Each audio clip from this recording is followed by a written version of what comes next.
ఒక్కటి గుర్తుపెట్టుకో, మా స్థాయితోటి కంపేర్ చేస్తే మీ ఇంటికి వచ్చి మాట్లాడడం చాలా అది అర్థమవుతుందా?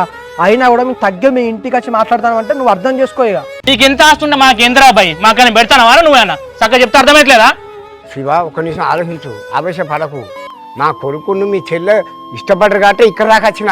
నా ఒక్క కొడుకే ఇట్లా లైక్ ఇట్లా ఇక్కడ దాకా ఆయన రాకపోదు కాదు. మా చెల్లెకి ఇష్టమని మీరు ఎట్లా అంటారు? నాకు అర్థం కాదు. మా చెల్లె మా భావం చేసుకుంటా అని చెప్తానే కదా పెళ్లి ఏర్పాటు చేసుకుంటాను. శివ అది నువ్వు చెప్పడం కాదు, మీ చెల్లె నోట్లకి రావాలా మాట. కావ్య ఇవి అందరి ముందే నేను అడుగుతానా, మా నాన్న ఉన్నాడు, మీ పేరెంట్స్ కూడా అందరు ఉన్నారు, నీకు మీ భావం చేసుకోవడం అంటే ఇష్టమా లేదా మా తమ్ముని పెళ్లి చేసుకోవడం అంటే ఇష్టమా? కావ్య అట్లా తలకాయ దింపుకోవడం కాదు, ఏది ఉన్నా నిజం చెప్పు.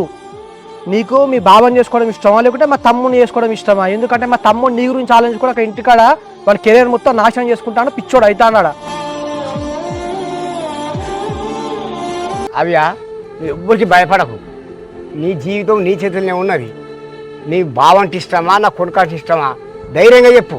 అంకుల్ కార్తీక్ చెప్పింది నిజమే, నేను కార్తీక్ ట్రూగా లవ్ చేసుకున్నాం. ఇప్పటికీ నాకు కార్తీక్ అంటేనే ఇష్టం. మా వాళ్ళకి కార్తీక్ని చేసుకోవడం ఇష్టం లేక వాళ్ళు చెప్పింది వింటున్నా.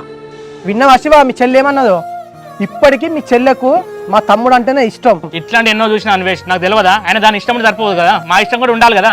రేపటికల్లా నా చెల్లె ఎవరికి హ్యాపీగా ఉంటుంది నాకు ఒక్కడికే తెలుసు కదా.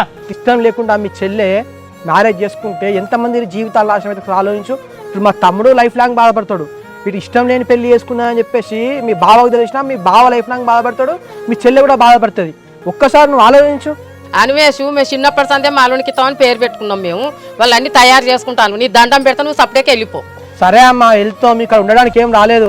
ఇప్పటికైనా అర్థం చేసుకోండి, నీ బిడ్డే చెప్పింది కదా మా తమ్ముడు అంటే ఇష్టం అని చెప్పేసి, వాళ్ళ పెళ్లి చేస్తే అందరం హ్యాపీగానే ఉంటాం. ఇగో అన్వేష్ మనం మాట్లాడుకునే చుట్టుపక్కల అందరు ఇంటాళ్ళు, ఇక పరుగు పోయినా బతి కూడా వేస్ట్. అమ్మ గడ్డి మంది అందరం కలిసి మందాక చేద్దాం. ఇవ ఇంత మంచిగా చెప్పినావు, అర్థం చేసుకోకుండా ఇక వేస్ట్. ఇక చెప్పిన కూడా క్షీణంగా దోవాలంటారు. అవసరం లేదురా బిడ్డ, పారా.